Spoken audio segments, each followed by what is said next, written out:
का हमारे जो डिस्कशन का विषय है वो है माइग्रेशन। तो सबसे पहले हम समझते हैं कि माइग्रेशन होता क्या है। जब कोई व्यक्ति या व्यक्तियों का समूह अपने जन्म स्थान को छोड़कर वो अन्य किसी स्थान पर अपना निवास बना लेता है, रहने लगता है, तो उसे हम प्रवासी कहते हैं। जब कोई व्यक्ति प्रवास करता है तो उसमें दो भौतिक वस्तुएं शामिल होती हैं। एक होती है कि उसे कुछ दूरी तय करना अनिवार्य होता है और दूसरा उसके निवास स्थान में परिवर्तन होता है। विश्व में जहाँ कहीं माइग्रेशन होता है, प्रवास होता है, तो उसके केंद्र में ये दो एलिमेंट्स पाए जाते हैं। माइग्रेशन के कुछ बेसिक कंसेप्ट हैं जिसके अंदर माइग्रेंट। तो सबसे पहले माइग्रेंट यानी कि प्रवासी होता क्या है। जब कोई व्यक्ति या व्यक्तियों का समूह अपने वर्ग स्थान को छोड़कर वो अन्य स्थान पर चला जाता है और सेंसस होते समय उसकी गणना उस स्थान पर होती है, तो ऐसे व्यक्ति को जो है जीवन पर्यंत प्रवासी माना जाता है। उसके बाद है इमिग्रेशन। इमिग्रेशन को हम इन माइग्रेशन भी कहते हैं। इन माइग्रेशन का सही अभिप्राय है कि जब कोई बाहरी व्यक्ति हमारे देश में आते हैं, जब बाहरी व्यक्ति हमारे देश में आते हैं तो उसको हम इन माइग्रेशन या इमिग्रेशन कहलाता है। इसे अप्रवास भी कहते हैं। उसके बाद इमिग्रेशन में क्या होता है, जब इसे आउट माइग्रेशन भी कहते हैं। आउट माइग्रेशन से अभिप्राय है कि जब हमारे देश के व्यक्ति अन्य देशों में चले जाते हैं तो उसे एमिग्रेशन कहा जाता है। आंकड़ों के अनुसार लगभग 2 करोड़ लोग हमारे देश के 110 देशों में उन्होंने अपने निवास स्थान बना लिया है। उसके बाद देखते हैं तो आता है step by migration. Step by migration एक ऐसा माइग्रेशन है जिसमें पहले गांव से बड़ा छोटा टाउन, फिर अर्बन और फिर महानगर, इस तरीके से छोटा बड़ा फिर उससे बड़ा और उससे बड़ा, यानी स्टेप के अनुसार प्रवास करता है। तो उस संदर्भ में उसको हम स्टेप माइग्रेशन कहते हैं। और एक होता है कम्यूटिंग। कम्यूटिंग एक प्रकार का माइग्रेशन होता है जिसमें एक स्थान के लोग डेली अपनी जॉब के लिए, नौकरी के लिए, व्यापार करने के लिए अपने स्थान को छोड़ते हैं और शाम को उन्हें अपने निवास स्थान पर लौट आते हैं। तो ऐसे प्रवास को हम कम्यूटिंग, और जो प्रवासी होते हैं उनको कम्यूटर कहते हैं। नेक्स्ट है हमारा माइग्रेशन एंड सेंसस। क्योंकि जो माइग्रेशन के जो आंकड़े होते हैं वो सेंसस के अंतर्गत इंक्लूड किए जाते हैं। हमारे देश में हर 10 साल बाद हमारे देश की सेंसस होती है। लास्ट जो सेंसस है वो 2010 में हुई थी और अब यानी कि 2021 में हमारी सेंसस होने वाली है। तो माइग्रेशन के अंदर सेंसस के अंदर माइग्रेशन 2 रूपों से की जाती है। एक होता है प्लेस ऑफ बर्थ और एक होता है place of residence. Place of birth से अभिप्राय है कि जब सेंसस यानी कि उस व्यक्ति या व्यक्तियों के समूह की गणना होती है तो उसका जो जन्म स्थान होता है वो अन्य होता है और उसकी गणना अन्य स्थान पर होती है। तो ऐसे व्यक्ति को प्रवासी कहा जाता है जो उसके बर्थ से लिया जाता है। और ऐसे प्रवासी को जीवन पर्यंत जो है माइग्रेंट समझा जाता है। दूसरा है place of the residence. Place of residence यानी जब सेंसस होती है, उसकी गणना होती है, तो उसका जो अंतिम स्थान होता है उस स्थान से काउंटिंग की जाती है। तो वो जो अंतिम स्थान है उससे वो प्रवासी माना जाता है। तो सेंसस के अंदर माइग्रेशन इन 2 बिंदुओं पर की जाती है। नेक्स्ट आता है हमारा कॉज ऑफ माइग्रेशन, कि हम जो माइग्रेशन होता है वो होता क्यों है? तो माइग्रेशन के मुख्य रूप से हम दो कारकों में इसको डिवाइड कर सकते हैं। तो पहला है हमारा पुल फैक्टर और दूसरा है हमारा पुश फैक्टर।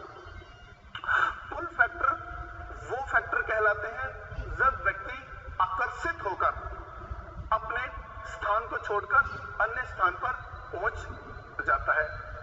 इसमें रोजगार के अवसर, जीवन जीने की उच्च गुणवत्ता,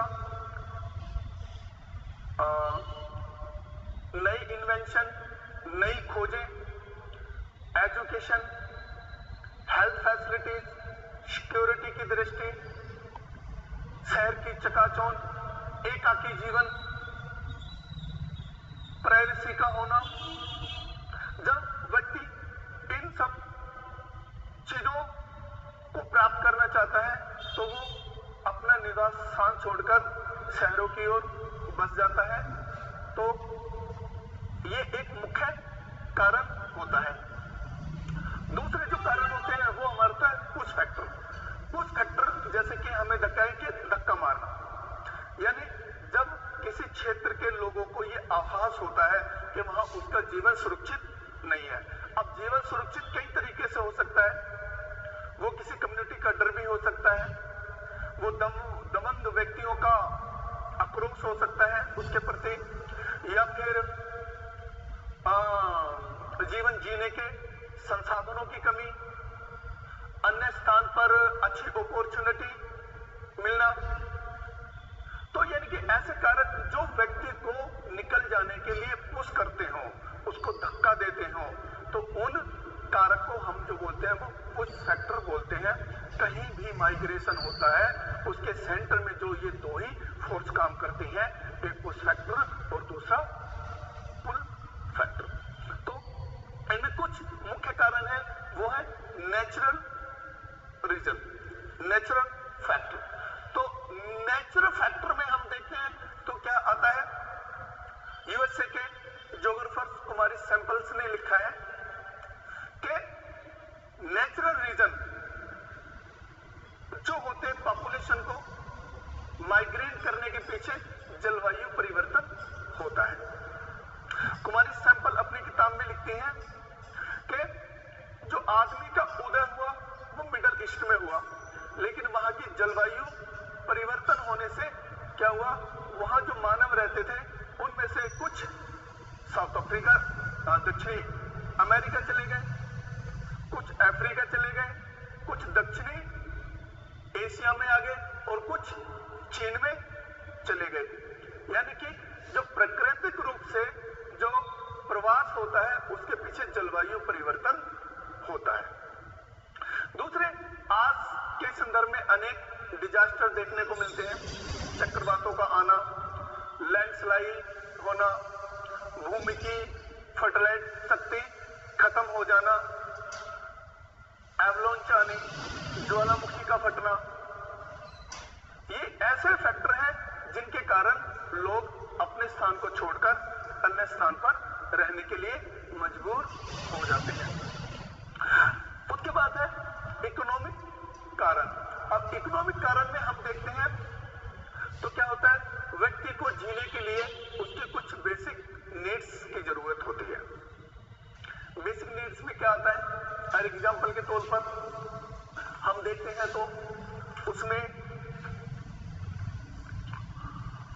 संघनक जनसंख्या वाले जैसे रोटी, कपड़ा, मकान, स्वास्थ्य और मनोरंजन, ये आदमी बेसिक नीड्स होती हैं। जिन स्थानों पर उस व्यक्ति को या व्यक्तियों के समूह को ये चीजें मिलेंगी तो वहां पर लोगों का संकेंद्रण बढ़ेगा, और जहां पर इन चीजों लोगों को अभाव होगा वहां पर माइग्रेंट और जो पॉपुलेशन है वो उसे छोड़कर चली जाएगी।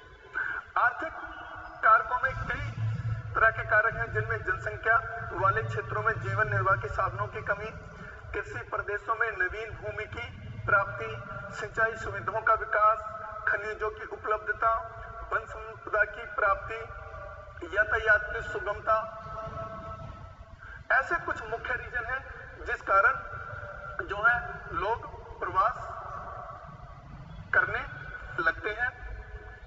उसके बाद है सोशल फैक्टर। सोशल फैक्टर एक ऐसा फैक्टर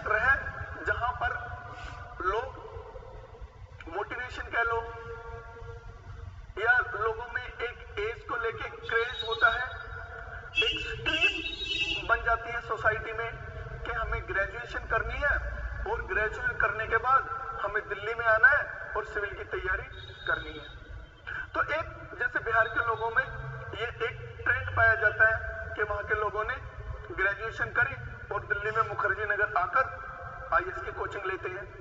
उसी तरह पंजाब की सोसाइटी में सामान्यतः देखा जाता है कि लोग एजुकेशन लेते हैं, आईएएस की तैयारी करते हैं और दूसरे देशों में चले जाते हैं। हमारे समाज का एक हिस्सा है कि जब शादी होगी तो लड़की अपने हस्बैंड के घर जाएगी, अपने घर को छोड़ेगी।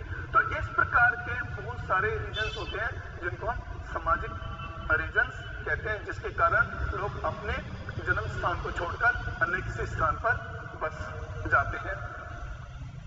उसके बाद है पॉलिटिकल रीजन। इन सब रीजनों में से भी जो मोस्ट इंपोर्टेंट है वो है पॉलिटिकल रीजन। पॉलिटिकल रीजन की वजह से ही आप देखोगे कि इतिहास में 8वीं, 5वीं, 3री, 5वीं शताब्दी में क्या हुआ, बहुत सारे लोग भारत में आकर रहने लगे। 18वीं शताब्दी में हम देखेंगे हमारे देश से बहुत सारे लोग मालदीव, इंडोनेशिया, इन देशों में गन्ने की फसल लगाने के लिए गए। इसी टाइम के आसपास हम देखेंगे तो पेरू में गोयना के लोगों को जो कबूतरों की बीट होती है उसे इकट्ठा करने के लिए बुलाया गया। अफ्रीका के लोगों को दास बनाकर यूरोपीय कंट्री और अमेरिकन कंट्रियों में बेचा जाता था। उसी तरह हमारे देश में हूण, संक, मुगल, अंग्रेज ऐसे बहुत सारे पॉलिटिकल वजह से हमारे देश में लोग अन्य देशों को छोड़कर आने लगे और वो यहीं पर बस गए। ऐसे ही आक्रमण, अंग्रेजों ने कॉलोनियां बनाई और वो लोग यहीं पे रह गए। उसके बाद 1947 में हमारे देश का बंटवारा हुआ। बंटवारे के कारण एक बहुत बड़ी पॉपुलेशन, लगभग 20 लाख से भी ज्यादा लोग हैं जो उस पार्टीशन के टाइम मारे गए। इधर के लोग उधर गए और उधर के लोग यहाँ पर आकर बस गए। तो ये सब जो रीजन्स होते हैं पॉलिटिकल रीजन्स होते हैं। पॉलिटिकल रीजन्स में और भी बहुत रीजन्स आते हैं, जैसे कुछ सरकार कोई योजना बनाती है कि हम सस्टेनेबल डेवलपमेंट करें। सस्टेनेबल डेवलपमेंट का अभिप्राय है कि ऐसे क्षेत्र जो एग्रीकल्चर के लिए सुटेबल हैं, तो वहां पर हम डेवलपमेंट ना कर उन क्षेत्रों पर डेवलपमेंट करें जो अब एग्रीकल्चर के लिए सुटेबल नहीं है।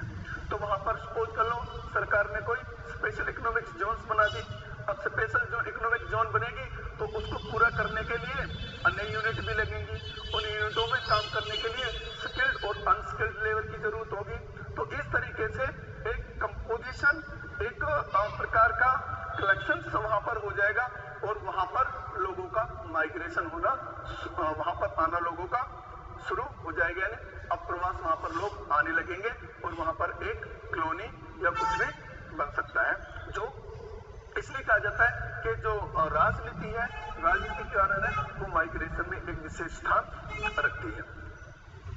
उसके बाद हम बढ़ते हैं टाइप ऑफ माइग्रेशन।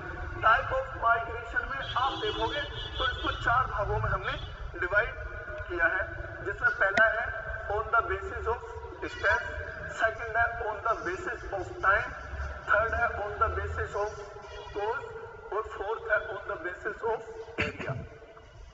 अब हम पहला अध्ययन करते हैं on the basis of distance.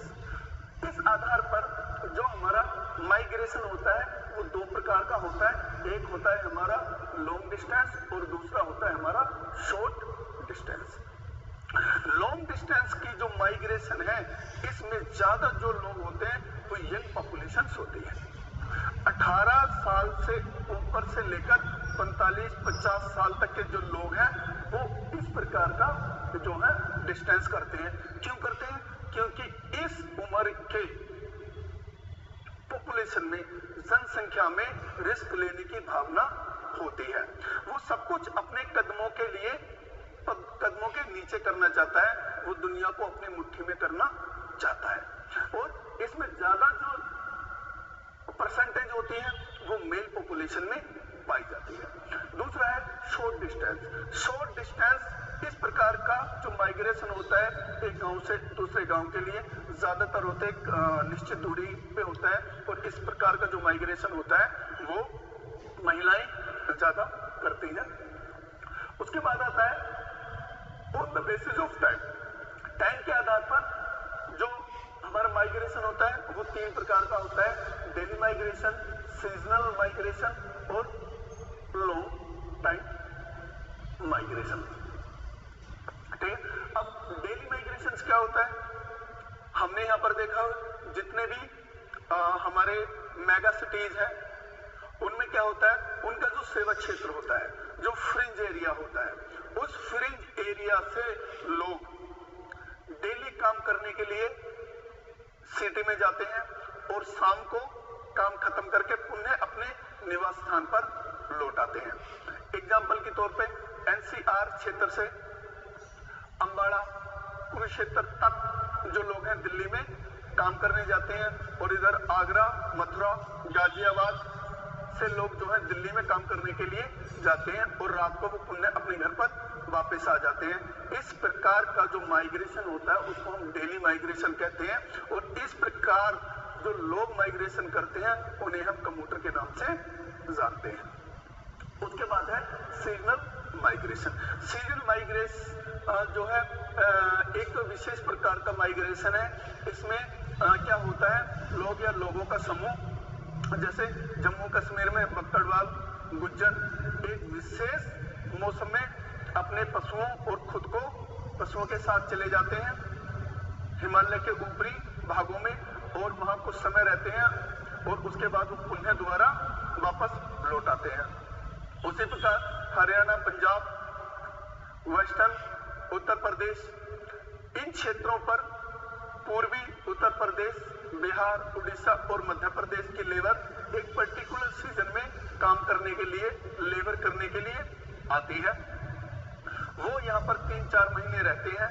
जब फसल लगाने का मौसम होता है और फसल कटाई का मौसम होता है, इस टाइम रहती है, और जब ये फसल कटाई और फसल लगाने का काम खत्म हो जाता है फिर पुनः वो अपने निवास स्थान को लौट जाती है। तो इस प्रकार के जो माइग्रेशन पॉपुलेशन करती है उसे ही हम जो है वो सीजनल माइग्रेशन कहते हैं।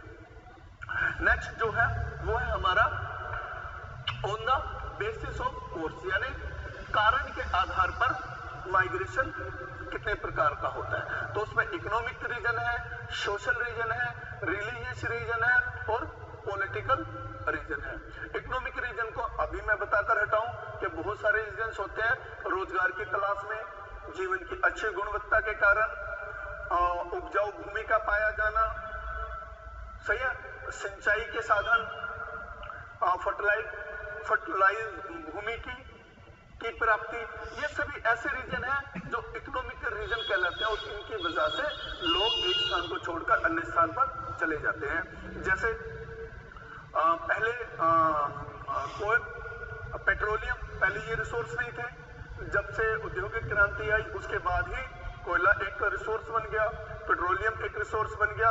उनके बाद जो देशों के लोग बाहर जा रहे थे जहां पर ये चीजें थी लेकिन लोगों को पता नहीं था, इसका प्रयोग पता नहीं था, लेकिन जैसे ही उन्हें पता चला उसके बाद जितने भी खाड़ी कंट्रियां उनके अंदर भारतीय पॉपुलेशन एक बड़ी मात्रा में इन देशों में रोजगार के लिए गई है। तो इस प्रकार का जो माइग्रेशन होता है उसके पीछे इकोनॉमिक्स रीजन होते हैं। उसके बाद है सोशल रीजन। सोशल रीजन में मैंने ये आपको बता रखा है कि महिलाएं जैसे होती हैं उनकी शादी करने के बाद अपने हस्बैंड के घर जाती हैं, तो इस प्रकार के उसमें सोशल रीजन्स होते हैं। उसके बाद है रिलीजियस रीजन, यानी धार्मिक कारण। हमारे देश वास्तव में क्या है, धार्मिक देश है। कैसे? क्योंकि हमारे देश में मंदिर, मठ, मस्जिद, चर्च सब है। तो एक विशेष स्थान विशेष पूजा पद्धति को इंगित करता है। एग्जाम्पल पे हम मथुरा, काशी को लेते हैं, तो बहुत सारे दुनिया भर के लोग वह काशी पे अपना निवास स्थान करते हैं। वो विदेशी लोग हैं, वो बनारस में आकर बस गए हैं। इवन उन लोगों ने वहां पर शादियां भी कर लिया और यहीं के परमानेंट निवासी कहलाने लगे हैं। हमारे देश से भी बहुत सारे लोग मक्का मदीना जाते हैं, वेटिकन सिटी भी जाते हैं, सही है। तो ऐसे क्षेत्र में जब लोग प्रवास करते हैं तो उसको धार्मिक रीजन्स कहते हैं, यानी कि वो लोग प्रवास जो करते हैं उसके पीछे जो होता है वो धार्मिक स्पिरिचुअलिटी होती है। उसके बाद पॉलिटिकल हमें डिस्कस करके हटे ही अभी पॉलिटिकल का। उसके बाद जो आता है वो आता है on the basis of area, यानी कि स्थान के आधार पर जो होता है वो दो प्रकार का माइग्रेशन कहलाता है। एक कहलाता है इंटरनेशनल माइग्रेशन, इसको हम एक्सटर्नल माइग्रेशन भी कहते हैं, और दूसरा हमारा नेशनल माइग्रेशन, और इसको हम इंटरनल माइग्रेशन भी कहते हैं। एक्सटर्नल या इंटरनेशनल माइग्रेशन जब हम अपनी राजनीतिक सीमाओं को, अपने देश की राजनीतिक सीमाओं को क्रॉस कर कर अन्य किसी देश में जाकर बस जाते हैं तो उसे हम इंटरनेशनल माइग्रेशन कहते हैं। हमारे देश के लगभग 2 करोड़ से भी ज्यादा लोग विश्व के 110 देशों में अलग अलग जाकर बसे हुए हैं, तो उन सबको हम इंटरनेशनल माइग्रेशन कहते हैं। उसके बाद आता है हमारा नेशनल माइग्रेशन। अब हमारा जो नेशनल माइग्रेशन है ये भी 5 प्रकार का होता है। तो उसमें पहला कौन सा है? Rural to urban migration. इसमें क्या होता है कि जब गांव की जनसंख्या, गांव में जीवन जीने के लिए रिसोर्स नहीं होते, उत्तम साधन नहीं होते हैं, तो वो रोजगार की तलाश में अपने गांव को छोड़कर वो निकटवर्ती शहरों में चला जाता है और वहां जाकर बस जाता है। तो इस प्रकार का जो माइग्रेशन होता है वो रूरल टू अर्बन माइग्रेशन कहलाता है। अर्बन टू रूरल, फिर rural to rural. Rural to rural एक माइग्रेशन इस प्रकार का होता है, एक गांव के लोग, बड़े गांव के लोगों के फंक्शंस ज्यादा होते हैं, वहां सेवा के साधन ज्यादा होते हैं, इसलिए उस बड़े गांव के लोग शहरों में चले जाते हैं, और उनके जाने से क्या होता है, जो बड़े गांव होते हैं वहां पर रोजगार पैदा हो जाते हैं, वहां जगह खाली हो जाती है। उस खाली जगह को भरने के लिए जो छोटे गांव के लोग होते हैं वो आकर वहां रोजगार कुछ भी काम करने लगते हैं। तो इस प्रकार का जो माइग्रेशन होता है वो रूरल टू रूरल माइग्रेशन कहलाता है। नेक्स्ट हमारा अर्बन टू अर्बन माइग्रेशन। जब छोटे शहरों के लोग बेस्ट अपॉर्चुनिटी प्राप्ति के लिए छोटे शहर से बड़े शहरों में चले जाते हैं, जैसे दिल्ली से हैदराबाद चले गए, हैदराबाद से फिर कर्नाटका चले गए हैं, पंचकुला से दिल्ली आ गए, दिल्ली से कर्नाटक चले गए। इस प्रकार का जो माइग्रेशन होता है, जो शहर से शहर, अर्बन टू अर्बन कहलाता है। उसके बाद जो एक विशेष प्रकार का वो होता है अर्बन टू रूरल प्रकार का माइग्रेशन।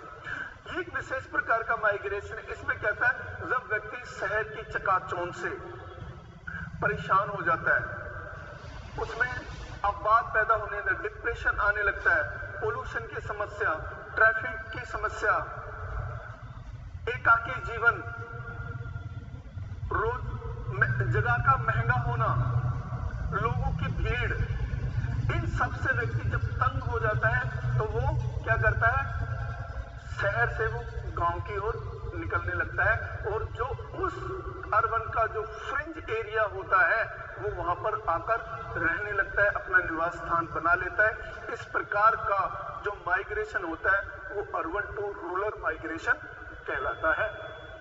इसमें एक होता है स्टेप माइग्रेशन। स्टेप माइग्रेशन एक ऐसा माइग्रेशन होता है जिसमें व्यक्ति पहले छोटे गांव से बड़े गांव, बड़े गांव से शहर, शहर से बड़ा शहर, और बड़े शहर से मेगा सिटी में जाकर ऐसे अपना स्टेप टू स्टेप माइग्रेशन निवास बदलता रहता है। तो ऐसे उसको हम जो है स्टेप माइग्रेशन कहते हैं।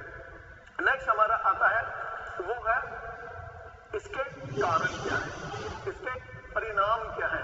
अगर हम परिणाम में देखते हैं तो हमारे जो है प्रवास के जनसंख्या के परिणाम में क्या होता है कि जिस से पॉपुलेशन जाती है वहां पर यंग पॉपुलेशन की कमी हो जाती है, और जिस स्थान पर वो जाते हैं वहां पर डेमोग्राफिक चेंज स्पष्ट रूप से देखे जा सकते हैं।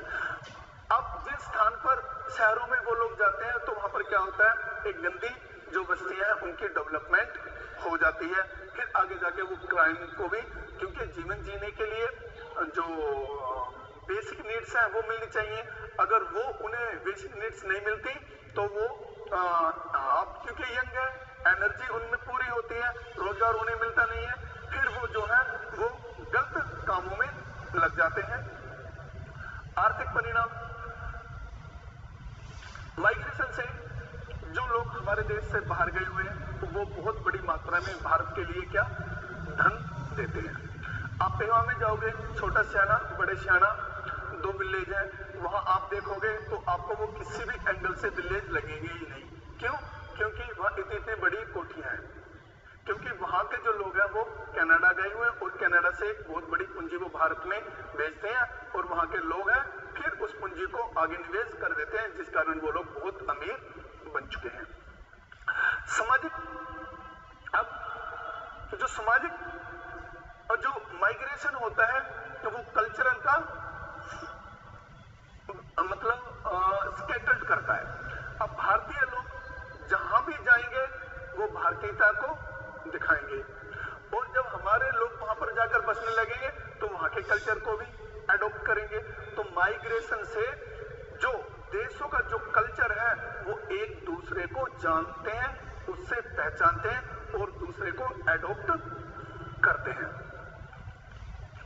राजनीतिक परिणाम, आपको जानकर बड़ा आश्चर्य होगा कि लुधियाना पंजाब का एक शहर है, डिस्ट्रिक्ट है, वहां पर माइग्रेट पॉपुलेशन इतनी ज्यादा हो गई है कि जब भी राजनीतिक इलेक्शंस कुछ भी आता है तो जब तक जिसको माइग्रेंट पॉपुलेशन समर्थन नहीं करती वो लोग जीतते नहीं है।